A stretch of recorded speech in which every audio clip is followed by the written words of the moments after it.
ओम श्री परमात्मा नमः।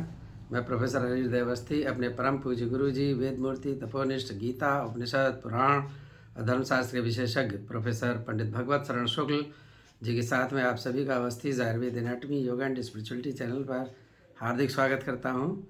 हम लोग गीता के 17वें अध्याय में हैं, श्रद्धा त्रय विभाग, और उसके तीसरे और चौथे श्लोक की सरल व्याख्या गुरु जी करेंगे जिससे कि वो हृदयांगम हो सके। तो हम लोग चलते हैं गुरु जी की ओर। शांताकारं भुजगशयनं पद्मनाभं सुरेशं विश्वाधारं गगनसदृशं मेघवर्णं शुभांगं लक्ष्मीकान्तं कमलनयनं योगिभिर्ध्यानगम्यं वन्दे विष्णुं भवभयहरं सर्वलोकैकनाथं। कृष्णाय वासुदेवाय हरे परमात्मने प्रणतक्लेशनाशाय गोविंदाय नमो नमः। इस चैनल से संबद्ध सभी विद्वद्गण, सभी जिज्ञासु छात्र वृंद, सहृदय सज्जन वृंद और इस चैनल के संस्थापक तथा प्रबंधक आचार्य हरिहृदय अवस्थी जी, आप सभी का इस गीता या ज्ञान यज्ञ में स्वागत है। हम लोग संप्रति 17वें अध्याय पर विचार कर रहे हैं। यह 17वां अध्याय जो है यह श्रद्धा त्रय विभाग योग है।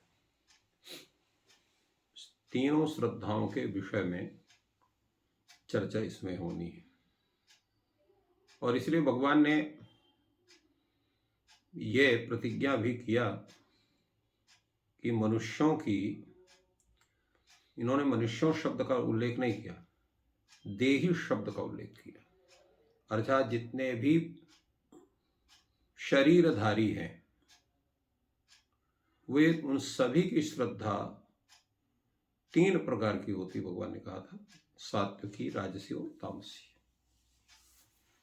इसी तीनों का विचार संपूर्ण अध्याय में विविध रूप में हुआ है। प्रश्न ये उठता है कि वो ये तीनों श्रद्धाएं जो हैं, सात्विकी श्रद्धा, राजसी श्रद्धा, तामसी श्रद्धा, जो व्यक्ति के अंदर होती है तो उसका मुख्य कारण क्या होता है? क्या हम अपने अंदर ऐसा कर सकते हैं कि हमारे अंदर सात्विकी श्रद्धा ही हो, अथवा राजसी श्रद्धा ही हो, अथवा तामसी श्रद्धा ही हो? क्या कोई ऐसा नियम है क्या जिसके आधार पर हम तीनों में से किसी एक का हम चयन कर सकें?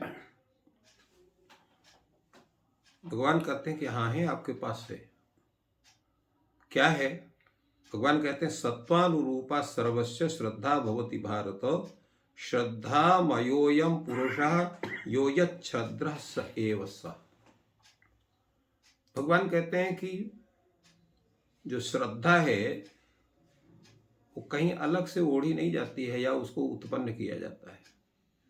जैसे आपके अंतःकरण की प्रवृत्तियां होंगी वैसे ही श्रद्धा आपकी बनेगी। अगर आपने अपने अंतःकरण की संपूर्ण प्रवृत्तियों को सात्विक बना लिया है तो आपकी श्रद्धा सात्विकी होगी। अगर आपने अंतःकरण की प्रवृत्तियों को राजसी बना लिया है तो राजसी श्रद्धा होगी। इसी प्रकार अगर आपने अंतःकरण की प्रवृत्तियों को तामसी बना लिया है तो तामसी श्रद्धा आपकी होगी। तात्पर्य क्या है? यह पुरुष ही श्रद्धामय है क्योंकि उसके अंतःकरण के प्रवृत्ति ही उसमें मुख्य हेतु होती हैं। अंतःकरण की शुद्धता कैसे बन सकती है, सात्विकता कैसे बन सकती है, राजस स्वरूप उसका कैसे बन सकता है, तामस स्वरूप उसका कैसे बन सकता है, इसका पूरा विवेचन भगवान ने भी 16वें अध्याय में किया है कि आपके अंदर अगर दैवी संपत्ति है तो सात्विकी आपकी आपका जो अंतःकरण है वो सात्विक होगा, श्रद्धा आपकी सात्विकी होगी। यदि आपका जो अंतःकरण है तो आपके अंदर दैवी संपत्ति न होकर के आसुरी संपत्ति में अधिकतम प्रभाव आसुरी संपत्ति का है, कुछ दैवी संपत्ति का है, तो आपकी प्रवृत्ति, आपका अंतःकरण का जो स्वरूप बनेगा वो राजस बनेगा, तो आपकी श्रद्धा भी राजसी बनेगी। अगर आपका अंतःकरण में पूर्ण रूप से आसुरी संपत्ति विराजमान है, जिसका वर्णन 16वें अध्याय में किया गया है, तो आपका अंतःकरण स्वयमेव पहले से ही वो तामस स्वरूप को बना हुआ है, तो श्रद्धा फिर सात्विक आप कैसे बना सकते हो? इसलिए साधना का जो स्वरूप प्रारंभ होता है उसमें ही आपको भरना पड़ेगा। अब कोई ये भी कह सकता है कि हम क्या करें, हमारी इसी प्रकार की प्रवृत्ति है, वो चेंज नहीं हो सकती। उसको अगर वो राजस है तो वो राजस ही बने रहने को वो हमारी स्थिति बन रही है, या तामस बने रहने की हमारी स्थिति बन रही है, तो उसको हम सात्विक कैसे बना पाएंगे? ये एक प्रश्न हो सकता है। इस प्रश्न का समाधान यह है कि एक प्रवृत्ति जो व्यक्ति की बनी हुई है, उससे ऊंचे उठने के लिए आप श्रम करते हैं कि नहीं करते हैं? जैसे एक बहुत गरीब है तो अपने गरीबी हटाने का प्रयत्न करता है, अनेक प्रकार के उद्योग करता है, परिश्रम करता है, धनार्जन करता है, अपने गरीबी को हटाता है। ठीक उसी तरह से हम अपने अंतःकरण के प्रवृत्तियों को भी शुद्ध कर सकते हैं अभ्यास के द्वारा। इसलिए जब अर्जुन ने कहा भगवान से कि चंचल भी मना कृष्ण परमाति बलवत दृढ़म तस्याहम निग्रहम मन्ये वायु दुष्करम, यह मन बड़ा चंचल है, वायु को बस में किया जा सकता है किंतु इस मन को बस में नहीं किया जा सकता है। तो भगवान ने यही कहा, अभ्यासेन हि कौन्तेय वैराग्येण च गृह्यते। तात्पर्य है कि अभ्यास और वैराग्य से हम अपने अंतःकरण की दूषित प्रवृत्तियों को भी शुद्ध कर सकते हैं। उस शुद्ध की प्रक्रिया को जिसको कई बार बताया गया है, उसके मुख्य 3 उपाय हैं। प्रथम है उस परमात्मा तत्व के प्रति पूर्ण विश्वास और आत्मसमर्पण, और गुरु का शरण प्राप्त करना। गुरु मार्ग बताएगा और उस परमात्मा की आराधना से आपका आत्मबल मजबूत होगा, आपकी दृढ़ इच्छा शक्ति बनेगी, और धीरे धीरे आसुरी संपत्ति का अभाव और दैवी संपत्ति का उदय होना प्रारंभ होगा। और इस तरह से फिर आपकी धीरे धीरे संपूर्ण जो दुष्प्रवृत्तियां हैं उस सुप्रवृत्तियां में परिवर्तित होने लगेंगी, और आपकी प्रवृत्ति आसुरी संपत्ति से दैवी संपत्ति युक्त होगी, अंतःकरण शुद्ध होगा, सात्विक होगा, तो श्रद्धा भी सात्विकी बनेगी। इसलिए भगवान ने कहा श्रद्धा मयोयम पुरुषः, यह पुरुष जो है ये श्रद्धामय है। श्रद्धामय का मतलब क्या है कि सभी प्रकार की श्रद्धा वो अपने अंदर उत्पादित कर सकता है, उनको उस रूप में स्थापित कर सकता है अगर वो उस तरह का अभ्यास करे तो। जैसे घट से आप मिट्टी से जैसे आप घट बनाते हैं, वैसे अन्य पात्रों का भी निर्माण कर सकते हैं। परंतु अगर आपकी इच्छा शक्ति यही कि घट के अतिरिक्त हम कुछ भी नहीं बनाएंगे तो नहीं बनेगा, या घट के अतिरिक्त हमको कुछ बनाना आता नहीं है तो दूसरी चीज आप नहीं बना सकते हैं। क्यों? क्योंकि आप बनाना नहीं चाहते हैं। इस जब आप बनाना चाहेंगे तो उसके लिए अभ्यास करेंगे, अभ्यास करके उसका प्रयास करेंगे और धीरे धीरे आप उसको बना लेते हैं। पहले हम जब जन्म लेते हैं तो हम एक अक्षर नहीं बोल पाते हैं, फिर धीरे धीरे हमारा अभ्यास प्रारंभ होता है, दो दो शब्द बोलते हैं, एक एक शब्द बोलते हैं, फिर पूरे शब्द बोलने लगते हैं, फिर पूरा वाक्य बोलने लगते हैं, और फिर पढ़ लिख करके बहुत बड़े विशेषज्ञ किसी विषय विशेष के बन जाते हैं। कैसे बनते हैं? अभ्यास के द्वारा। उस तरह से अभ्यास के द्वारा हम अपने अंतःकरण के प्रवृत्तियों को भी परिवर्तित कर सकते हैं, यदि हमारी उस तरह की इच्छा शक्ति है, अगर गुरु का हमें आशीर्वाद है, गुरु का हमें दिशा निर्देश है, और परमात्मा पर श्रद्धा है, परमात्मा के प्रति पूर्ण रूप से आत्मसमर्पण है। तो इसलिए श्रद्धा को सात्विक श्रद्धा में बदलने के लिए हमको इस तरह से प्रवृत्ति करना आवश्यक है। यह संदेश भगवान का है। अब प्रश्न ये उठता है, ठीक है, चाहे वो सात्विक श्रद्धा रहे, चाहे राजसी श्रद्धा रहे, चाहे तामसिक श्रद्धा है, इससे क्या होता है? श्रद्धा तो श्रद्धा रहनी चाहिए, चाहे वो सात्विक हो, चाहे राजसी हो, चाहे तामसी हो। इससे क्या लेना देना? कौन बड़ा प्रयोजन से सिद्ध हो जाएगा? श्रद्धा रहेगी तो आराधना करना है, तो आराधना थोड़ी अच्छी भी होगी, थोड़ा गड़बड़ भी होगी, कोई भी आराधना हो सकती है। भगवान ने कहा ऐसा नहीं है। क्यों नहीं ऐसा? यजन्ते सात्विका देवान यक्ष रक्षांसि राजसाः प्रेतान भूत गणाश्चान्य यजन्ते तामसा जनाः। जैसी श्रद्धा होगी वैसे ही आपके आराध्य बनेंगे। अगर आपकी सात्विकी श्रद्धा है तो आप देवताओं का पूजन करेंगे, उनका यजन करेंगे। अगर आपकी राजसी श्रद्धा है तो यक्ष का साधना करेंगे, क्योंकि यक्ष लोग प्रसन्न होकर के तुरंत अनेक प्रकार के ऐश्वर्य संपत्ति को दे देते हैं। इसी प्रकार ब्रह्म राक्षस आदि है, जिसको हम लोग कोई जो है ब्रह्म कहते हैं, कुछ कहते हैं, उनकी लोग आराधना करते हैं, क्योंकि उनसे भी अनेक प्रकार की संपत्ति उनके आराधना से प्राप्त हो जाती है। और कुछ लोग जो है वो भूत प्रेत पिशाचों की आराधना करते हैं। कई जगह जा करके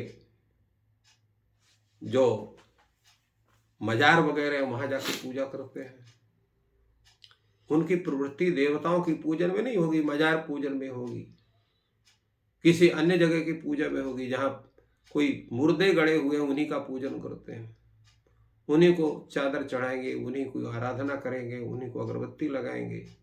देवताओं के मंदिर में जाएं, कहें कि यहाँ से जल्दी सिद्धि नहीं मिलती, इसलिए इनका पूजन करना बेकार है। और सबसे बड़ी आश्चर्य की बात तो यह है कि सब कुछ जानते हुए भी वहां वो पूजा करने के जाते हैं। क्यों वहां उनकी पूजा करने की प्रवृत्ति बनती है? भगवान ने यही कहा कि भूत प्रेत गणाश्चान्य यजन्ते तामसा जनाः। जो हमारी तामस प्रवृत्ति है वो हमको ऊंचे सोच में जाने ही नहीं देती है। तात्पर्य क्या है कि जैसे आपकी प्रवृत्ति होगी वैसे आपकी श्रद्धा बनेगी, जैसी श्रद्धा बनेगी ऐसे ही आराध्य के पूजने की आपकी इच्छा बनेगी। अब आप लोग सब अपने अपने को तौल सकते हैं, उसका परीक्षण कर सकते हैं। आपका अधिक मन किसकी आराधना करने के लिए उद्यत होता है? अगर देवताओं की आराधना के प्रति आपकी लगन बनती है, वहां बार बार आप किसी देवता मंदिर में जाके दर्शन करना चाहते हैं, पूजा करना चाहते हैं, अर्चना करना चाहते हैं, या अपने पुरोहित आदि को बुलाकर अपने घर में पूजन आदि कराना चाहते हैं, यज्ञ आदि कर्म करना चाहते हैं, तो आप समझ लीजिए कि आपकी जो श्रद्धा है वो सात्विकी है। यदि आपको लगता है कि इन देवताओं की पूजा से कुछ नहीं होता है, यक्ष की पूजा करें, राक्षसों की पूजा करें, वो शीघ्र प्रसन्न हो जाते हैं, हमारा काम कर देते हैं, तो आप जान लीजिए कि आपकी प्रवृत्ति जो है वो राजसी, आपकी श्रद्धा राजसी है। और इन दोनों में आपको श्रद्धा नहीं है। भूत प्रेत गणादि की ही पूजा में आपको श्रद्धा है। आपको ये लगता है कि पंडित जो आते हैं बड़ा ढोंग करते हैं, देवता लोग ये फालतू है, इनका कोई मतलब नहीं है। कई लोग तो मंचों में कह देते हैं कि राम कृष्ण शिव दुर्गा हनुमान इनकी पूजा नहीं करना चाहिए। क्यों कहते हैं ऐसा? वो क्योंकि उनकी प्रवृत्ति तामसी है, वो उधर जा ही नहीं सकते, उनकी इच्छा शक्ति ही नहीं बने, उनको विद्वेष ही उनके मस्तिष्क में नाचेगा। इसलिए शुभ प्रवृत्ति बनाने का आवश्यकता है, सात्विक स्वरूप बनाने की आवश्यकता है। देवता लोग का हम जब यजन करते हैं, उनकी आराधना करते हैं, तो उनसे हमें जो लाभ होता है वो भी सात्विक होता है और उससे हमारा कल्याण होता है। यक्ष रक्षांस इत्यादि के पूजन से तात्कालिक कुछ लाभ हो सकता है, हो जाए, किंतु आपकी जो प्रवृत्ति है वो दूषित होती है। फिर आप अपने को मोक्ष पुरुषार्थ के लायक नहीं बना सकते हैं। आप अनेक प्रकार के पाप योनियां ही आपको प्राप्त होंगी मरने के बाद। और भूत प्रेत गण आदि का पूजन करने वाले, उनको तो नरक योनि निश्चित ही है। आप जाओ बाजार में जो है चद्दर चढ़ाओ, या और कोई भी इस तरह से कोई प्रेत स्थान है, भूत स्थान है, वहां जाकर के आप चादर चढ़ाओ, फूल चढ़ाओ, नारियल चढ़ाओ, कोई नहीं रोकता है आपको। कोई रोकेगा भी तो आप नहीं मानोगे, क्यों? आपकी दुष्प्रवृत्ति ऐसी बनी हुई है। परंतु इसके बाद आप समझ लीजिए कि उसी तरह से प्रेत योनि आपको भी प्राप्त होने वाली है। आपको कोई स्वर्ग आदि लोक की प्राप्ति नहीं होगी। ऐसे लोगों को उस भविष्य के विषय की चिंता नहीं होती। उनको ये लगता है कि ये पाप कोई नरक आदि कोई चीज नहीं होती है, जो कुछ है सब कुछ यही है। बोलते भी हैं स्वर्ग भी यही है, नरक भी यही है, सब कुछ यही है, इसके अलावा कुछ नहीं है। क्यों ऐसा बोलते हैं? क्योंकि उनकी जो दुष्प्रवृत्ति है, जो तामस स्वरूप है, शास्त्र विहित कर्म के प्रति अनास्था उत्पन्न करता है, अविश्वास पैदा करता है। अच्छे विषय के प्रति विश्वास होना, बुरे विषय के प्रति विश्वास होना, इसका मुख्य कारण हमारी दुष्प्रवृत्तियां सुप्रवृत्तियां हैं। अगर सुप्रवृत्ति है तो अच्छे विषय पर हमारा मन लगेगा, दुष्प्रवृत्तियां हैं तो गलत विषयों में ही मन लगेगा, अच्छे विषयों में मन लगे ही नहीं सकता। तो इस कारण से भगवान ने बतलाया इस तीनों श्रद्धाओं के विषय में कि सात्विक श्रद्धा कैसे बनेगी, राजसी कैसे बनेगी, तामसी बने कैसे बनेगी, तीनों गुण का स्वरूप कैसे होता है, श्रद्धा का मुख्य हेतु क्या है, सात्विक श्रद्धा होने पर हम क्या करते हैं, राजसी होने पर क्या करते हैं, तामसी होने पर क्या कहते हैं, इत्यादि अनेक विषयों का विवेचन आज हुआ। और फिर इसके विषय में बहुत अच्छा विचार भगवान ने इस अध्याय में किया है, जिस पर हम लोग चर्चा करेंगे। तो इस प्रकार गुरु जी ने बहुत ही सरल शब्दों में श्रद्धा त्रय विभाग की इन श्लोकों का वर्णन किया, जिसमें हमें उन्होंने बताया कि सात्विक श्रद्धा का अभ्यास करना चाहिए और ईश्वर में विश्वास करना चाहिए, जिससे ये सात्विक श्रद्धा बढ़ती है। ईश्वर आपकी सात्विक श्रद्धा बढ़ाएं और मोक्ष प्राप्ति की ओर आपका मार्ग प्रशस्त हो। आपका दिन शुभ हो। धन्यवाद।